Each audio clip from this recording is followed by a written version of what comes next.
Let's face it, everybody, psychedelic coaching is booming.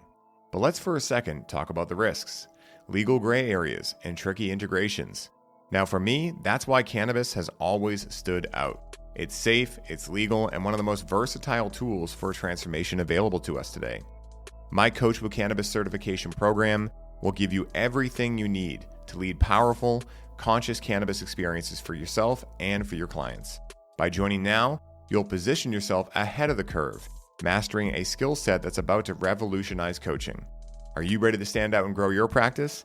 Today is the last day we are taking applicants for this first initial round of the Coach with Cannabis program. So to apply and find out if you qualify, head down to the show notes of this show, and I will see you on the inside. Now back to the show.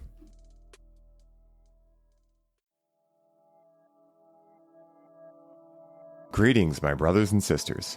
Sending gratitude to all of you who are joining in today to accompany us down the rabbit hole of self-exploration through plant medicines.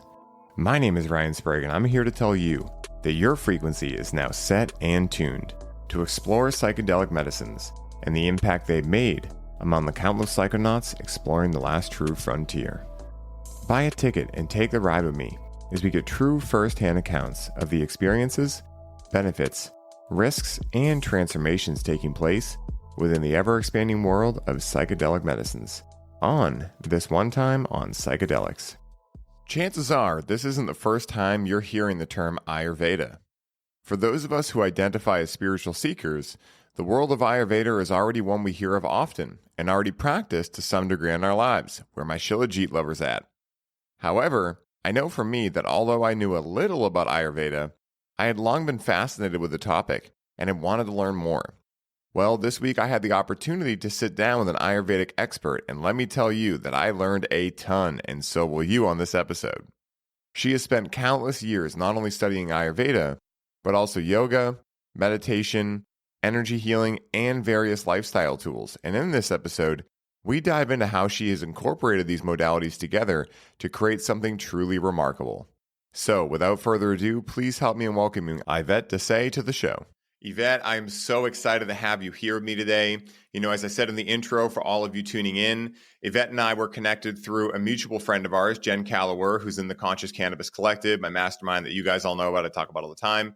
And it was amazing getting to do our networking call because, you know, you asked me, I remember you were like, do you know Ayurveda? And I was like, kind of, I do shilajit. And so we found like a common ground, like, all right, cool. But I'll be honest, you know, I've read a little bit into it. I've always been fascinated with it. It's kind of like human design or gene keys for me. Like every time I hear anything about it, it fascinates me. But for whatever reason, I hadn't taken the deep dive. And just talking to you for 30, 40 minutes, I feel like I got brought to school, you know, like I learned so much about it. And so we're going to dive into that for all you listeners. We're going to get all those juicy details out. But before we dive into that, you know, since this podcast is called This One Time on Psychedelics, I'd love to hear, you know, how someone like yourself found your way into Ayurveda. You know, were you interested in, let's say, different topics throughout, you know, your upbringing? Did this happen later on in life? How do you think this all kind of, you know, amalgamated into who you are today? First of all, thanks, Ryan, for having me here. I'm super excited. And thanks to Jen for introducing us. So excited to be here. So my introduction to Ayurveda was very gradual. I think the first time I was introduced to Ayurveda, I was a little resistant to it. And I think what put me off was having that larger meal in the middle of the day. And I had young kids at the time, and I was like, that is not going to work in my life. But I became a health coach about 12 years ago. And it was as a result of my own sicknesses that I was facing with, you know, with adrenal fatigue, spinal myelopathy that I had experienced, and also thyroid issues. And, you know, I was told that at that time I was going to need to have surgery within a year, and likewise to be on medication for the rest of my life. And I was fortunate enough at that time to have people around me, people who were holistic in nature and said, wait, let's try it this way. And that's what really spoke to me. And I think something that has consistently resonated with me in my life is listening to my body. Is it a full body yes, or am I feeling this contraction in my body? No. And I felt that way about the surgery and the medication. And so after I began to heal myself and really experimenting, I realized if I could do this, everybody should be doing this. And so, you know, through time, I had to change a lot in my life. The way I exercised, the food that I ate, really changed my schedule in terms of how I balanced my work and my life and my family. And so it was probably when I'd been studying yoga for a while in terms of being a student of yoga. And I eventually became a teacher about 6 years ago. And it was that time, simultaneous with that I began to really dive into Ayurveda again. And it was really one of my mentors, Kate Stillman, at that time, who really opened up the door to that. And what I loved with her approach and his approach that I take today is around this idea of the circadian rhythm. Right. And, often when I talk about Ayurveda, people are like, what is Ayurveda? And so, not everybody is open to Eastern modalities of medicine, as you know, right? And not open to anything that's not Western. So, for me, it was gradual. And what really spoke to me were these energies of the circadian rhythm and how they were within our own bodies, within nature. It helped to remind me that we are one with nature, when so much in society today is, we are apart and separate from nature in the Western society so much. And so that's what really began to heal me on another level. So that's really where, my origins came, with Ayurveda. Wow, that is amazing. And there's so many cool things. I took some notes when you were talking. The first thing I wanted to bring attention to is that concept you talked about like intuition, right? Is really what it is, like that feeling of being in touch with your body, listening to your body.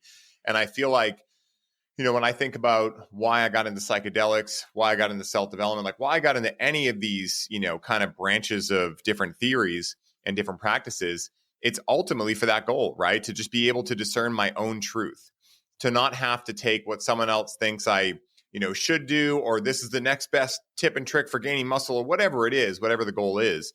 Like I think it's very human nature to, if you find something that you feel helps you, to want to, spread it to others. But the challenge is that if you're not aware of what's going on, right, on an intuitive level or on a mineral level or any of these things, then you're just really like throwing things at it. And maybe every once in a while something helps, but there's not really a system there, or a structure. And in order for there to be play in life, right, like structure is the preliminary to play. If we were going to play a game, the first question you'd ask is, what's the game, right? AKA, what's the structure, And so in order to actually be able to fully express ourselves and to have physical, emotional, mental, and spiritual well-being, or become what I call highly optimized, we got to have some kind of system that allows us to tap into the innate state of wisdom within us, because if we're only using intellect, I was talking to Rachel about this last night, we were going down a rabbit hole, and I was talking about how, it's kind of like intellectual information, knowledge, etc. I kind of see that as the user manual for a car.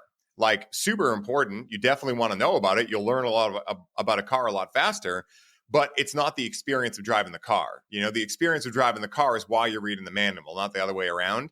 So I think a lot of people get stuck just there, and they don't add in that critical component of like, how does it feel in my body? Like, how do I just, what thoughts, feelings, sensations, emotions arise when I tune into my own truth about, let's say, getting a surgery or a certain supplement or whatever it is. So the reason I've loved Ayurveda, what I've looked into it and how I talk to you about it, is because it feels like it's a very individualized system. Like it doesn't just say, here's the thing, everyone do it.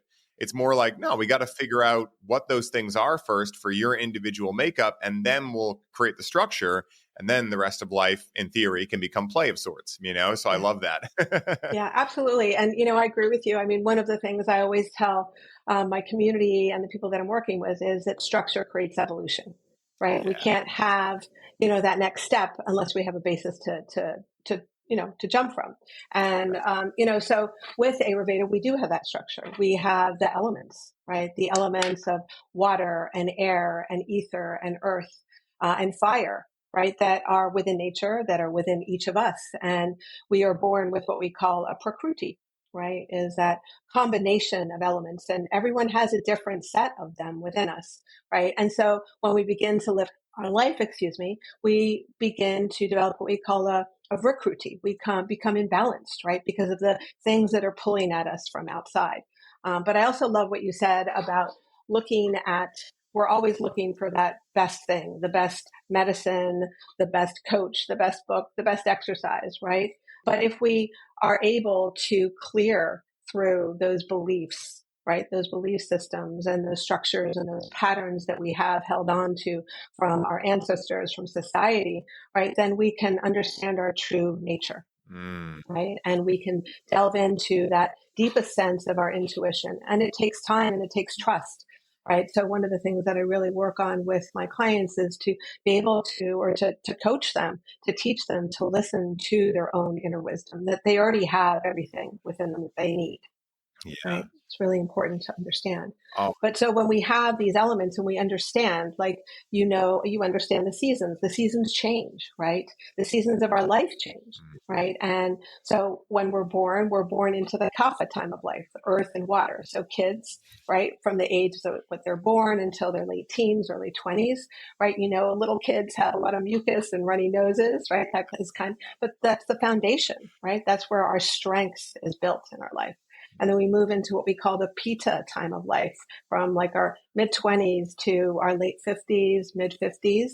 Sometimes it's a little bit earlier, where we're really striving forward. We're working really hard. We've got all this fire and water, and we want to accomplish and build and create, right? And then we move into the Vata time of life, which can be anywhere from our 50s onward, right? And that's the time of air and ether, right? Where we're creative, we're sitting back on life, maybe if we're fortunate enough to be able to do that, and just kind of recreate ourselves and share our wisdom, right? And, I would love for the perspective of aging to change. That's one of my goals in working with people, right? So, we have that and we have those within us. So when we understand what our imbalances are, Ayurveda helps to teach us that we do the opposite to bring ourselves back into balance, right? So very simple, where I live in New Jersey now, we've had a little bit of snow. It's really cold, right? So we look at what we call the qualities, the gunas, right? There's 20 of them, opposites, 10 opposites, pairs. We're like, if it's cold, we do something that'll heat us up, right? So that we come back into warmth. Right. So that's a very simple explanation. Oh, I love that. It's so funny too, because as you're saying, and I'm like, no wonder why. And again, like, I don't think this is any like, oh my God, I would have never thought of that. But it does make sense why I really love the sauna in the winter. Like, I feel like it's part of my, like, if we were looking at Maslow's hierarchy of needs, it would be directly related to safety for me. Like, I don't do it every day. I tune in and I kind of feel like, how I'm feeling. Because my old way would be, which is actually, I was talking about this yesterday too. I was talking about how the easier way for a lot of like type A people and whatnot is just to say, I'm just going to do it every day. Right. And it seems like to a lot of other people, like, wow, you're so consistent. That's so challenging. You're so, able to stick to routine. And it's like, well, if that's what's comfortable to you, then actually the challenging thing is to tune in and weigh with your intuition that may come up against, belief systems of like, oh my goodness, I'm not going to be the best in the world if I don't do this every day, or any of these silly things that come through my mind anyway. And so I've touched the hot stove very often when it comes to over exercising, doing a sauna too much, all these things.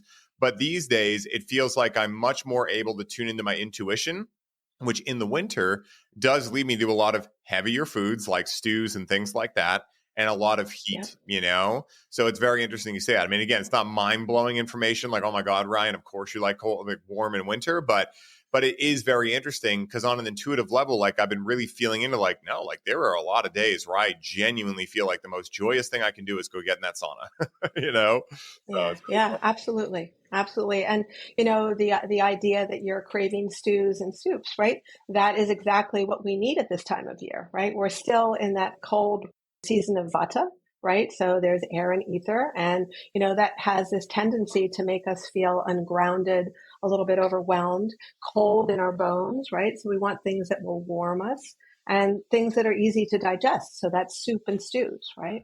Yeah, it makes sense too, now that you say it that way, because what I've been feeling, and my girlfriend's an astrologer, so I pick up a lot of tips from her, but we've been talking about how there's a couple different planets retrograde right now. I know Mars is one of them.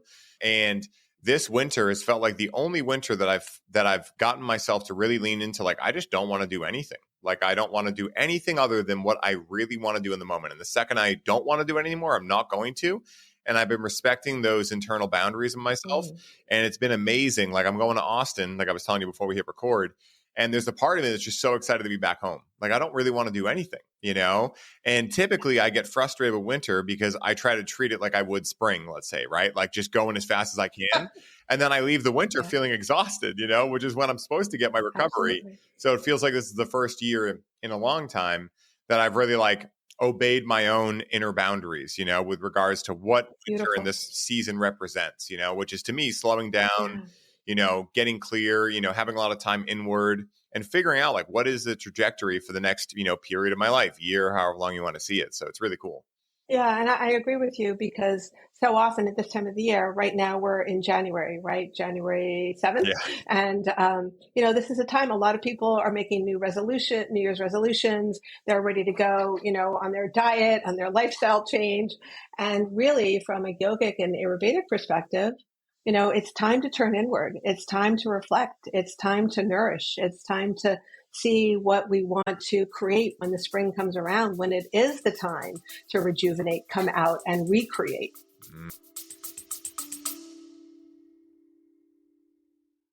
What is up, family? I wanted to take a second while you're tuning in to tell you about an amazing new product I recently began using. Now, you guys know I do ads very rarely, and my promise to you is that anything I speak about is something I personally have found value in using regularly. Well, recently, I came across a company called Brain Supreme, who sells microdoses of mushrooms mixed with adaptogens, nootropics, and other additions as well. And even though I've microdosed off and on for years, I have never felt results like these. In only 2 weeks, I'm sleeping better, I have far less mind chatter, my ability to perform has exponentially improved, and best of all, the sense of inner peace I've been feeling is like nothing I've ever experienced in microdosing before. Right now, you can get 15% off of any of their products when you use code SPRAGUE15 at checkout.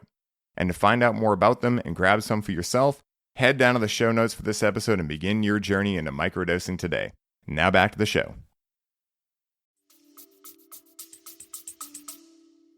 Yeah, makes perfect sense. Yeah. And it's just, it makes so much sense too, being on this type of calendar, schedule, whatever you want to call it, system, modality. Because first of all, it's thousands of years old, and what I know anyway about the modern day is that it's very hard to trust anything you see because everything now is AI. And also like, you never know what the implications or kind of like the reasons someone is putting information out is. So there's so much discerning that has to happen these days that to me, if I look into the past, I like to start there because I'm like, at least they didn't have the challenge we have right now with social media and all these things. Again, albeit they definitely had challenges, right? There's never been a period in human history. I think we've been in a utopia, but at the same time, like it allows for, in my opinion, a much better starting point anyway, because I feel like in the past, people were more identified with the right brain. And so it was more intuitive based. It wasn't so like linear and logical, which again, both have their place. But I feel like maybe back then it felt like, at least to me, that there was more of a balance of that. Whereas these days, for a series of time, 2,000 years, 3,000, however one you want to say it, it's been more of like that overly dominant masculine balance of like, we just need more information and then we'll gain knowledge and we'll change everything, and it's like, I don't think it really works that way. Yeah, absolutely. And, you just bring to mind what I really try to encourage, my clients and my students is, we have to live more in the feminine, right? We're in a very masculine oriented, dominated society where it's go, go, go, do, do, do. And when we are able to tap more into the feminine, we can be more creative, more joyous, right? We can live in the moment and be present with what is coming up. And like you said, be in the moment. And, it's really important for us to slow down this time of the year, but it's super hard. I think one of the things that you said is that ability to, not slow down, right? Or not be doing something, right? That's very hard for people because often when you ask people how they are today, what do they say? They say they're busy, right? That's the cool thing. Yeah. And, it's not about an emotion. It's not like, how are you feeling? Right? Like, or, are you sad? Are you happy? And, we're really taught with social media and all of this technology and everything, all the information coming to us to numb our emotions. Right. And so, that doesn't give us space to tap into intuition if we don't know how to feel. Yeah, I 100% agree. And, it's funny you say that because I talk about this often too, and saying like, why do we have something called fast food? You think about food being one of the most important parts of life, and I mean, there's also tap water and things like that, but we'll focus on food for sake of conversation. It's like, why do we have fast food? Well, obviously something's more important. If that has to be fast, well, then let me ask, like, what has to be long, or what has to be slow? Yeah. Well, what I think about is kind of the idea that if we want to look at like the imagined core values of, let's just say America, but it could be all Western countries, obviously productivity is at the top of that list. That's why we have fast food. That's why we have all these things that create quote unquote conveniences, which are not so convenient when you actually look into them. But, again, I think Absolutely. that we've been trained from a very early age. I know I was, so I'll make it personal. I know I was trained from an early age to really think into what can I do today? How can I do the best I possibly can today? Like all these things that don't really speak to being at all, which is what I see that counter of feminine to be. So it's very interesting to look into even the language and all this kind of stuff that they use in society, because it does program us on an unconscious level for sure. Yeah. And I think, this idea of food, right, is, it's a ritual. It's a ceremony, right? And, so often it's like, okay, what can we buy from the supermarket that's prepared, that's easy, that's frozen? But if we're more in tune with what we're eating, it also allows us to connect on a deeper level with our body and understand to smell and taste and see the food. What does my body need today? How can I nourish my body today? Right. And in Ayurveda, we learn that we want to eat with the seasons predominantly. We want to eat local food, right? So we're not eating strawberries in the middle of winter, right? It's more root vegetables. It's more stews, right? And herbs that help to digest that, right? The spices that help us to digest, assimilate, and absorb those nutrients, right? And, when we sit down to eat, often people are sitting with their phone in front of them or in front of a TV, right? Are you able to take a moment to express gratitude, right? And just take a breath before you eat. And can you chew your food and actually taste it, right? Rather than gulp it down in one bite, because, that is at the core of so many people's digestive issues, right? If you're just taking 2 bites of food, where are the digestive enzymes coming from, right? Not everything's in our stomach. That's the purpose of chewing our food, is to activate all of that, right? And equally, it's, the time of day. I always say to my clients, maybe, we're not eating the best food every single day, but how are we eating our food and what time of day are we eating our food? So having a light breakfast, a big lunch, and a very light dinner, right? Because our digestive fire is at its highest in the middle of the day, right? So that in itself has helped so many of my clients to ease digestive issues and to lose weight if that's their desire. Yeah. Yeah, I totally agree. And, it's interesting too, because one of my mentors, Paul Check, who I think I was telling you about when we connected on our networking call, he has this, cute saying, which is drink your food and eat your water.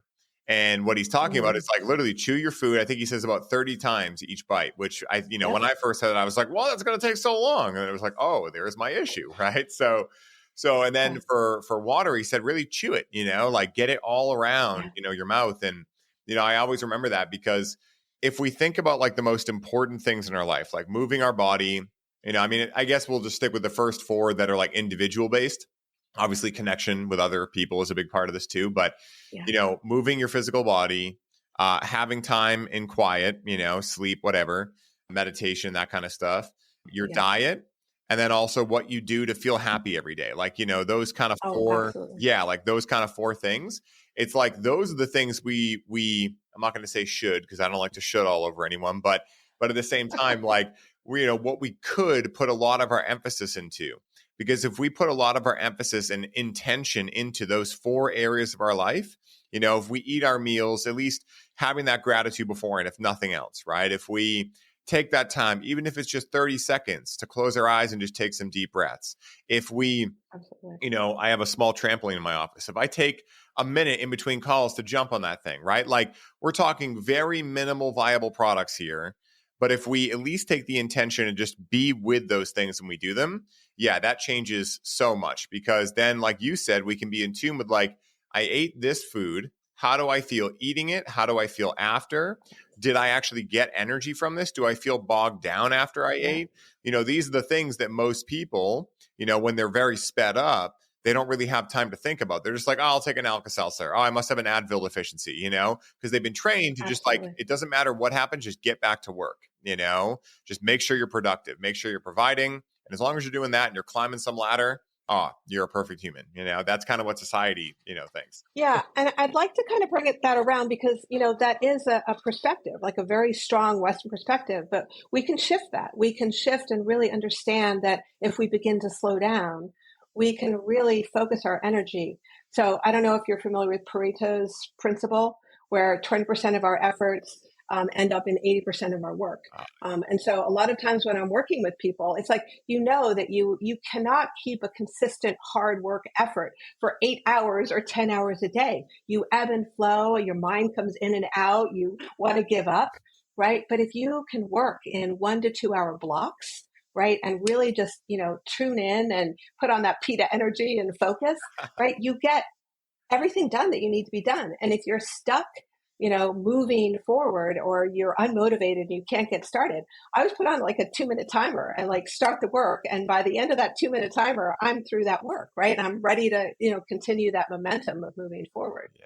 So there are so many ways that working hard can be interpreted, right? 100%, and it's so great we're talking about this because this has been the big theme in my life over the past 3 years, where I used to be much more feminine, much more like, hey, like I'm just going to think a lot. I'm going to kind of do my hobbies, whatever. And then when I started business about 5 years ago now, it was kind of funny. I was once again talking about this yesterday too. The whole conversation now that we talked about yesterday, I brought into the show. So we were talking about how like, when I first, got into the cannabis work I do and things like that, and I birthed my first program, I didn't know anything about business. I didn't know you're supposed to go do field research and figure out what your ideal client. I didn't know any of that. So I just went out there and made a program. And because I did that, and I thought I knew nothing around business, which, yeah, in a way I did. I didn't know how to use Kajabi or like, do an online business. But I actually did get a lot that I didn't think I got. Because the most important part of any business is having your heart in it. And my heart was definitely in it. Mm-hmm. So I overlooked that because it came so naturally to me, because that's what I was leaning at that point. I then spent the next 3 years trying to move the needle the other way towards more of the masculine, because I thought I had an issue where I just had to like figure out more strategies and systems and modalities and things like that. And what ended up happening was, because I thought that I knew nothing around business, I took a lot of advice from a lot of people. And before I knew it, 3 years later, I woke up in a business structure of like doing a shit ton of sales calls every week, being on calls nonstop and having to take stimulants to stay at that level, because that's what I thought I needed to do. And then since April, I've been working with a new business coach who's smashed through a lot of those barriers for me and allowed me to finally, like, I really feel like I'm in a good middle ground now, where now my calendar is pretty much open every day. I protect my time like nothing else. Because of that, now I also don't do stimulants or caffeine or anything. And because of that, now I have to find ways to be efficient with the energy I do have. And that has been so much fun. I've been having the most fun ever, because now I can take breaks and play guitar for an hour in the day. I can take my dog on walks, do whatever I want, So I totally agree with this. This is like, I think, the big thing that could revolutionize billions of people, like. Oh, absolutely. I mean, one of the things I always coach my clients on is the idea of this ideal calendar, right? So looking at your week, right? Looking at your month, looking at your year. So my women's circle is meeting next week for the first time. Oh, cool. And, we're working on our vision boards, not just a vision board, just to have a vision board, right? But I want them thinking about like, what is their year? What do you want to do? Do you want to travel? How do you want to have fun? Right? And put you in the calendar first. And this was a lesson I learned 5 years ago, right? And it was too late in life, not too late in life, but, we can't have regrets. But, I wish I had learned it. We talk about things that we wish we had learned earlier. That was something I wish I had learned earlier, because for many, many years, especially as a woman and a mom, I had put my kids first, my husband first, my work first, my friends first, everybody first but me, right? And then all of a sudden I had to shift. I was like, hell yeah, why aren't I putting myself first, right? Because I matter. And so putting that calendar, it's like, okay, this is when I'm going to see my friends, my family. I'm going to work out. I'm going to do my walks in nature, and then I'm going to fit my work in there. And it's made such a shift in how I work, and it brings so much more joy to my life. And that's what it's all about. Oh, 100%. When you are able to do that, when you're able to put yourself first, when you're able to really fulfill your own needs and for us, first of all, even know what your needs are, then be able to fulfill them. When you're able to do that, it builds a faith and trust in yourself. And then also that magnifies out to everything, because now you become more attractive to those looking to receive support from you, right? Because you're happier, you're fulfilling your own needs, your own cup is full. You're also able to find the systems, strategies, offers, any of that kind of more masculine stuff that is most in alignment with your values, and slim down the amount of stuff you do and just really make the things you do amazing. And these are all indicative things I've noticed of, having a calmer mind. It's kind of like, during the daytime, it's a lot of hustle, bustle, fun stuff, and it's fun. But also nighttime can be so amazing. Just like, the sound of a pin dropping throughout the neighborhood, like, finding the balance in between day and night, because for a while, I think I was imagining or pretending I lived in Alaska where the sun never sets, and again, it was just like based on the fact that I thought that's what it took to succeed. So I had a limiting belief that I had to work hard. And then working hard had to be overextending myself and constantly putting in effort, which by definition is unsustainable because it requires energy to be able to actually receive and achieve my goals, And that was the big thing. The huge aha moment I had is that we hear it often, work smarter than harder, but like, it's so true. It's not just because working smarter than harder is better. It's because like, dude, it's so much more enjoyable. It's so much more fun. Yeah. You'll love what you do. You'll have balance in your life, or you'll have the opportunity to create balance in your life. And as a result of that, you'll actually be in a place where you can support others or be that pillar for the people around you that love you, and that you love. So it's absolutely. Really cool. Absolutely.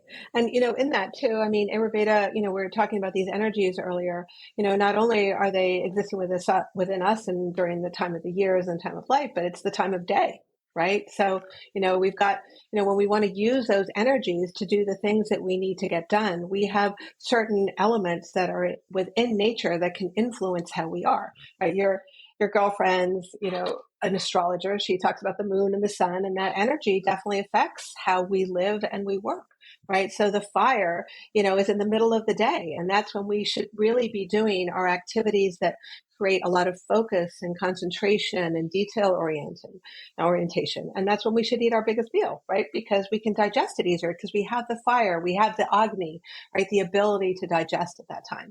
And during, the afternoon, like 2 to 6, that's a time where there's a lot of ether and air. It's a time to be more creative. Like we're meeting now. This is a great time to have meetings and conversations. So that's why I chose 2 o'clock, because I knew that it was going to be a good energy time.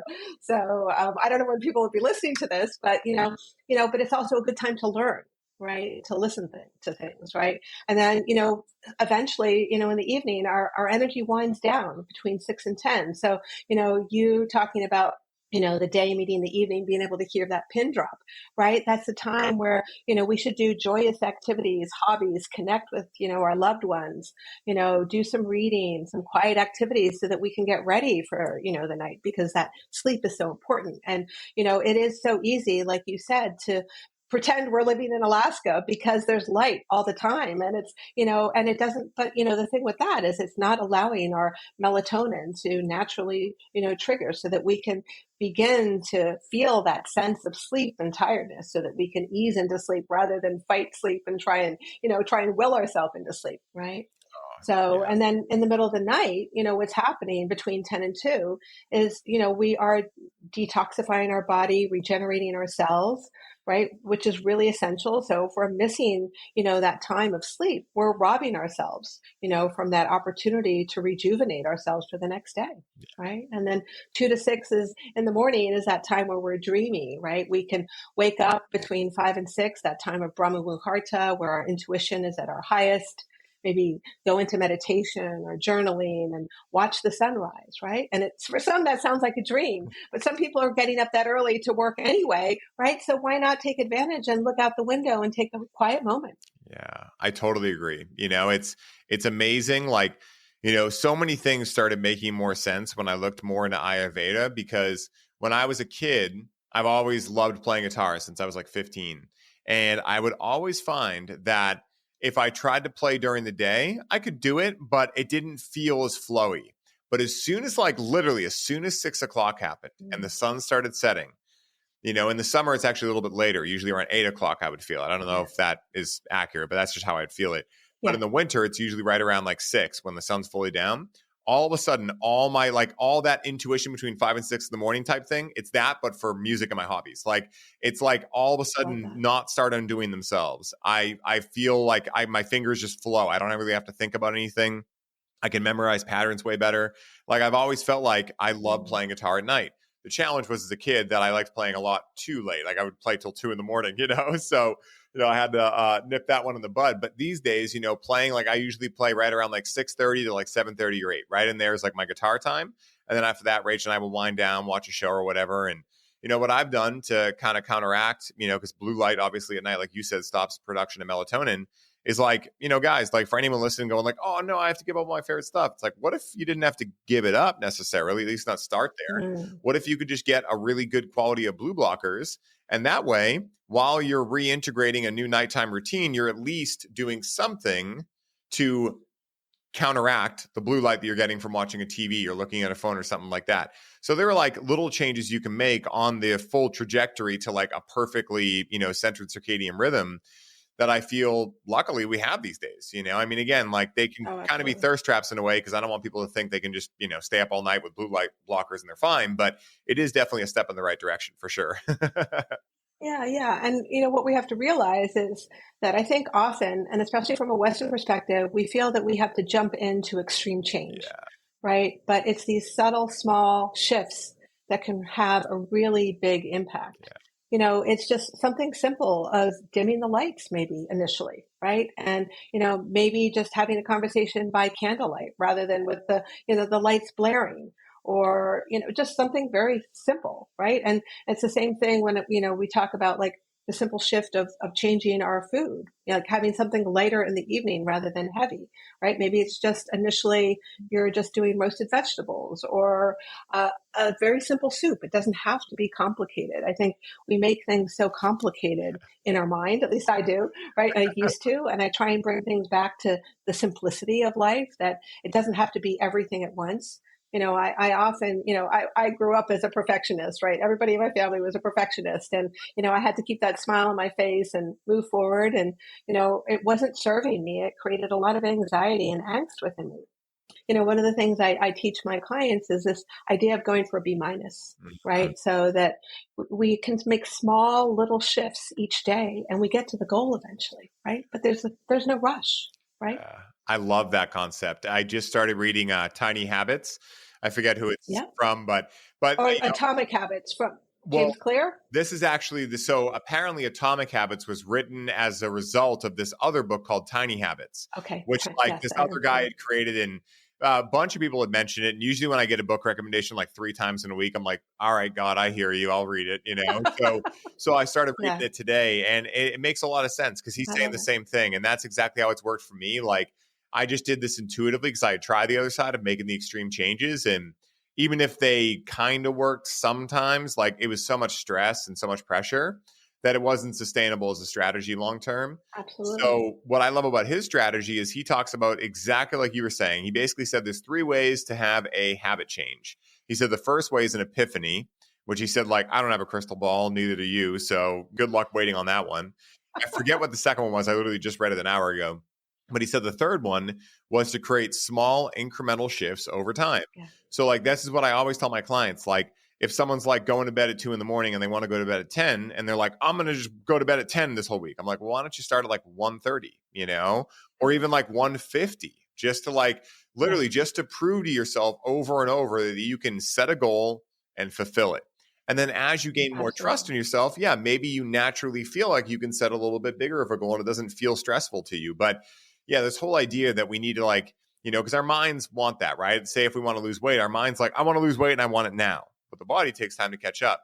So I think it's important to give ourselves that grace, and realizing that we do have our entire life to figure these things out. And if we just get 0.01%, more aligned each day, then it's only a matter of time until any of our dreams come true. Absolutely, right? Yeah, which takes a lot of pressure off too.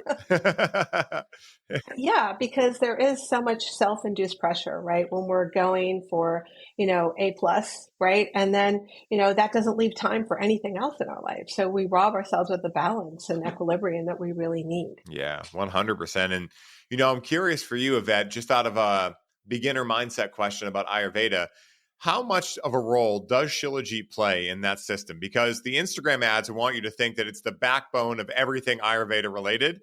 And, while I love that idea, I love what shilajit's all about, at least what I've learned about it. I am curious if when you are a full-on Ayurvedic practitioner, if it plays as big of a role as the Instagram ads want you to believe it does. So first of all, I'm not an Ayurvedic practitioner. I'm an Ayurvedic counselor. So I want you to be aware of that. Yeah. So that's the first thing that I want to share with you. And shilajit is one of many herbs, right, that we can use. But again, it comes back to that individualism, right? And what's going on with you and what you need and what your goals are, right? Because, shilajit, yes, I think can be very potent and a great rejuvenator for many, many people. We're using, these deep minerals that are found, in the earth to rejuvenate ourselves. And a lot of times, our soil is robbed of these minerals. So, in terms of longevity, it's a great thing to take. But there's also many other things. There's other things that are going on with people that are dealing with stress. Like, it can also be good for stress, but, we don't want to just, again, find one thing, right? Like we began our conversation with that, hone in on that one thing and say, this is, my lifesaver, right? And a lot of times with herbs, we want to take them for, maybe 1 to 3 months, and we want to see what the effect is, on our body. When we use these different substances or herbs in Ayurveda, we want to think about, first of all, like, what is the taste? What is it giving me, right? And, what do we also use to help heal are the different tastes in Ayurveda. So there's sour, sweet, salty, pungent, bitter, and astringent. And we use different tastes predominantly in our meals according to what our imbalances are and the time of year. So, but we want to see what the taste is, and then we want to see what the digestive effect is on us. It's called the vipaka. And so, that might help us deeper. And then we want to think about, what is the virya? What is the action that it takes on us? Is it a neutral one, or is it making us hotter or cooler, or what kind of healing effect does it have on us? And then, how is it affecting the doshas? So, we have to think about, first of all, what is our imbalance, right? So if we're feeling depleted in nature, right, then shilajit might be a good solution, but we have to think about what is the overall picture. Yeah. Does that make sense? Oh, it makes perfect sense. There's a buddy of mine, Jason Ganzuk. He's been on the show probably like 5 or 6 times now, but he does something that, now that I'm hearing, even more about Ayurveda out loud, it seems like it's almost an ancient system that seeks to do exactly what my buddy Jason's HTMA work and kind of like his, I don't know even know what to call it. The closest thing to what he does would be called the root cause protocol. And it's all based on like mineral supplementation. So like basically you get these tests on a hair tissue mineral analysis every 3 months. And his whole theory and based on his mentor who trained in this is that all disease, all dysfunction, all anything starts at the mineral level before it goes on to like, hormones or blood or anything else, right? So if you can understand the mineral imbalances, which are definitely based on elements and things like that, because Jason talks about it all the time. He's a doctor of medical qigong, so he brings in a lot of this kind of stuff. If you can understand that, like it's almost like this protocol is it meets like some type A people, probably more where it's at. It has some test result or whatever. You can read numbers. But to me, it actually seems like it's kind of based off of what Ayurveda was doing even without that technology. It's just kind of like a stand-in in the way for, to meet people where they're at now until they get back to like being able to fully use their intuition again. That's kind of how I see it. It's kind of like training wheels. Yeah. Well, I would also say like, in Ayurveda, what we believe is that all disease begins in the gut, right? So, I can see like if you're not digesting well, then you're not absorbing the minerals. Yeah. Right. That makes sense. So you have to, have the proper digestion, right? So that's why Agni, this idea of your metabolism of transformation is so important, right? And it's not just digesting our food. It's also digesting our emotions and our experiences. Right. And when we have that imbalance and when we're properly digesting our food and experiences, then it gives us the opportunity to build what we call ojas, that resilience in life, that immunity that helps us to have that longevity that Ayurveda can really help us with. And, if we don't have proper Agni and we're imbalanced, then we develop something called Ama, which is what you might interpret as inflammation. right? And so that is what causes disease. If we have a lot of ama, I always say, if we stand up, if we can pinch an inch in our tummy or a little more, right, then we've got ama, right? We've got inflammation in our body. And so there's a lot of things that we can do to do that. And the first thing is learning how to better digest our food, right? And then we can come back to, and I like these markers. I love functional medicine because it can give us the statistics, right? It can give us the tests to show us what we are in balance, right? Because we are in a Western society, people like to see things in black and white, right? So it's a nice compliment. Yeah. Yeah. I do think I'm like, wow, these systems actually work really well together, because the Ayurveda to me, gives me a understanding of for me, I'm a very spiritual person. So for me, I like working with the elements. I like working with archetypes. I like working with all these different types of things, which I feel like Ayurveda gives me my dose of that, with the elements and things like that. And then on the side of my, my masculine side, my left brain side, it's I get, really nerd out on ooh, my numbers went up or they went down or whoa, what's happening there? So I think it's cool to be able to join those together as a yes and Absolutely. Instead of an instead of, and be able to work with them together. One thing I'm curious on with you is I'm always fascinated to ask people that have a very specific area they focus on, for you, Ayurveda, for me, plant medicine, things like that. Is there one experience that stands out to you either in your own life or someone else's, maybe you've worked on, maybe a story you've heard that really blew your mind when it comes to Ayurveda? Because again, I love stretching people's minds on this podcast. So I'm just curious if anything pops into mind or heart when it comes to a radical healing story or just any story that sticks out to you to be really amazing to do with Ayurveda. Well, before I answer that question, because you just got me thinking, was, one of the people that I follow and who's been a mentor to me, I've taken quite a few of his courses, is Dr. John Douillard, because he pairs science, right, and Ayurveda. And he has that unique combination of bringing them together. And one of the things that is, and I'm leading into the answer, is that how profound breath work can be. And with respect to Ayurveda, it can help to heal us. I've seen a lot of different healing, nothing out of this world yet. So I don't have a response to that. But, yoga has these 8 limbs, one of which is pranayama. And one of the things that I have found, not only with myself, but with my clients, is how profound the way that we breathe can affect the way that we live and digest. And I had a recent client who was recovering from colon cancer. And so she had emergency surgery and she had to have part of her colon removed, which found her in a place that was very hard for her to relieve herself and go to the bathroom and poop every day. And so we started using this 3-part breath because we realized that she wasn't breathing the right way.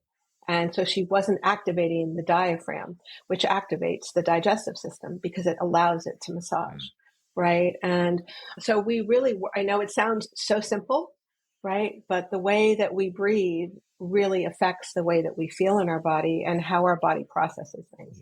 And so using that, I worked with her for 3 months and, we did other things as well. That wasn't the only thing that we did, but it's these subtle little changes that really make a difference. And this is a practice that she has maintained every morning.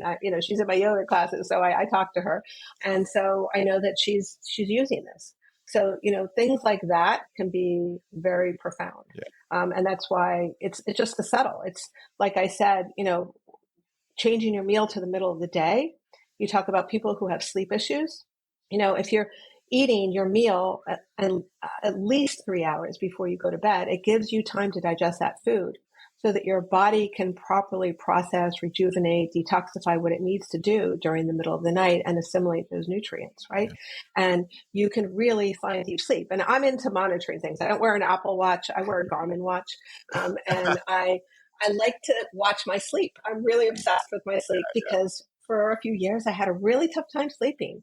And, over the past few months, I've been getting 100%, right? And that's for my body battery. That's pretty impressive, So, if I'm above 90%, I'm a happy girl. And so I like these metrics. I like to pair science with Eastern medicine, right? Because it gives us some continuity, something concrete to fall back on. But, I've had people come off of acid reflux medication. I've had people come off of anxiety medication, right? So I'm not proponent that everybody has to come off of medication, right? Because there are definitely places that we need it. But I don't think that it is the solution to everything.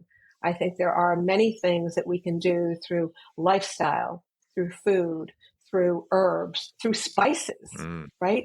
That can really help us to change our digestion and really eliminate so much disease if we're willing to do that work. And it doesn't take a lot of work. I totally agree. It's funny you brought up breath work and you said, like, I know it's simple. And it's like, we hear breath work a lot these days for sure. Like it's definitely popularized now and whatnot. But I think, at least for me, sometimes I forget just how powerful the breath is. I'll go through periods like in the summer, I'm outside every morning doing breath work to the sunrise and things like that. In the winter, though, I'll usually maybe do Tai Chi in the morning. It's a little colder, just sit there and do breath work. So I'll change it up different times of the year based on how I feel. But yeah, like there have been, some of the most psychedelic experiences I've ever experienced have been me ripping holotropic breath work completely sober, otherwise, and literally leaving my body, forgetting who I am. Having straight up 5-MeO DMT level experiences. And that's just completely sober in like an auditorium with a bunch of other people. So I think getting into a practice like that can remind you of who and what you truly are, right? Remind you that you are God embodied, like everyone else is and everything is. And also that can help you calm down. There's so many different styles. And like you were saying, one of the big issues I had that I didn't realize I had when I had it, but I remember when I first met my friend Leah Drew, who's been on the show. I met her probably about 8 years ago at the dispensary I worked at. And she was a personal trainer. She did neurokinetic therapy and amino-neurofrequency therapy. So 3 times fast. And so she started working with me because I was having like all this neck tension, like all this stuff happening. And one of the first things she had me do was blow a balloon up. And I was like, oh, what the fuck are we doing blowing up a balloon, So I'm like, I blow it up. And she's like, you didn't use your diaphragm at all. I'm like, huh? And then I had a 6-pack. So I'm like, my core is fine. She's like, that's most people think that, And so the last 8 years have been me completely going against so many things I grew up doing. And really now, like 8 years later, really being like, wow, my core fully works. My breathing is, almost perfect. I'm sure it'll never be perfect, but very good now. My anxiety has come down. There's so many changes. It's almost hard to talk about it. And breath is the thing we all have access to that doesn't cost any money. It doesn't cost anything. When you think about biohacking, for instance, like I love biohacking, it's fun. But how many people are like, I need a hyperbaric oxygen chamber. I need to buy an infrared sauna. It's like, those things are cool. They're awesome. But is your breath okay? Because if that's not, you could do that and it's going to make a bigger ROI, in my opinion, than any of the biohacks out there, So, Absolutely. Yeah, it's really cool. And that's what I always teach my clients is that eventually I want them to be their own healer, right? So I want to give them tools that they always have with them, right? All the time. And so I taught a beginner's meditation class last night. It's just a small series that I'm doing. And we began just by breath work, right? Just so that they can relax. Because the first thing is none of these people had ever meditated before. And they don't know how to relax. They can't turn off their mind. And so, I like to start people off with just some breath work so they can relax in their body, just feel into that stillness to just be, right? And most of us are not taught to breathe. The Native Americans used to purse the lips of their babies when they were asleep to teach them to breathe through their nose, right? So, I always ask people, at the beginning of a yoga class, not every class, but where are you breathing? Where's the breath flowing? Is it just in the upper lobes of the lungs? Or are you able to draw that down more deeply so we can activate that diaphragm? It makes all the difference. Probably about 6 years ago, I realized like another level of this diaphragm challenge, because what had happened was I'm an Aries sun, but I'm a Virgo moon and Virgo rising. So I have a lot of that like perfectionism you were talking about. So if I become aware of a issue, it's almost like it goes hyper polarizing the other way. So when Leah and I had talked about my diaphragm, I wasn't using my bottom, like the actual diaphragm a lot. Like my upper lobes would inflate, whatever, but I wasn't using that. So then what started happening was I started pushing my stomach out so much that I gave myself diastasis recti, right? Like pregnant women have, you know? So that was pretty funny to go to physical therapy for. But basically when that happened, I was doing Bikram yoga a lot. And I really enjoyed Bikram in terms of like the structure, 26 and 2 every time. But what ended up happening was I created like I don't know if I'd call it a pelvic floor, but definitely like a right iliacus, like psoas type thing going on where it just everything clenched there.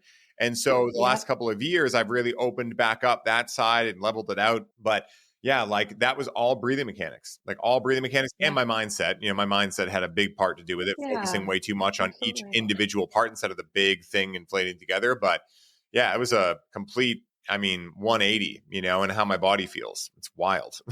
Yeah, that's great. Yeah, we underestimate the power of breath and what it can do. Yeah, and meditation too. Those two things are, meditation is my ride or die. Like there's never a day I don't meditate.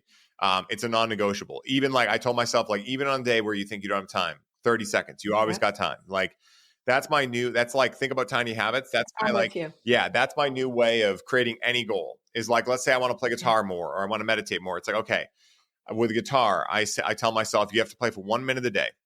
That's the goal.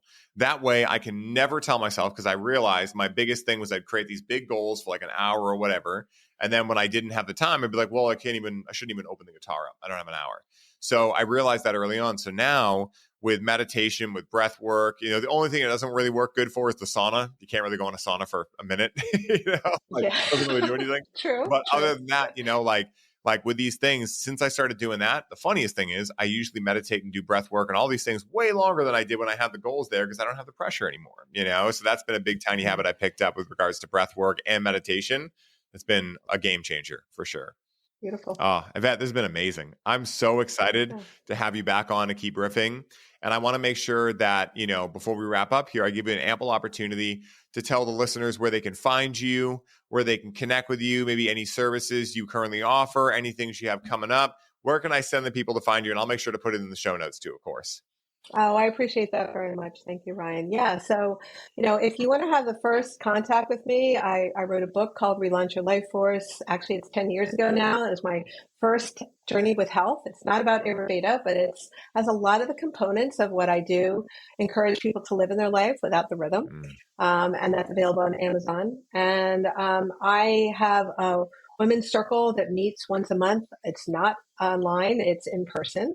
Right. So if you're in the New Jersey area and would like to join, you can connect with me on that. I hold different mini retreats. I do a sound healing pretty much once or twice a month in my area.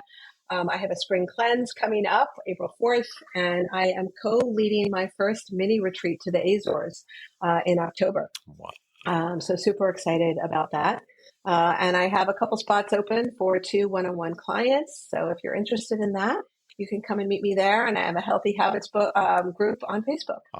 So I'd love to see any of you there, and appreciate this time with you, Ryan. Yeah, you too, Ivette. And I have one last question that I ask everyone that comes in the show. And that question is this. Let's say someone listens to this episode, and I'm going to change this actually in the moment, and they're really excited to check out Ayurveda and how it applies to psychedelics in their own life. What is the one piece of advice you could relay to them to allow them to use the proper discernment in discovering if Ayurveda, psychedelics, or any of these things are right for them at this point in their life right now? I would say to just really take a moment in stillness, right? And to listen, right? And not be worried about what anybody else is thinking, right? And just use your own intuition and to drop into your own body. And I like to say, is it a full body yes or a full body no, right? So if your body's expanding, yes, that's for you. And if it's contracting and you're feeling a little uneasy about it, then it might not be the right time. Oh, guys, I love that answer so much. Make sure you go down to the show notes. Make sure to give Ivette a follow.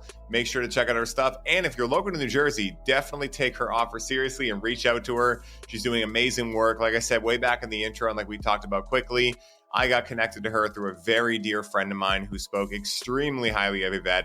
And now that I've got to hang out with her a couple of times, I totally corroborate everything that Jen said. So make sure you go check it out. If you loved the show, give us a 5-star review on iTunes and or Spotify. Helps us so much in getting the show out to more people just like you, more cool people.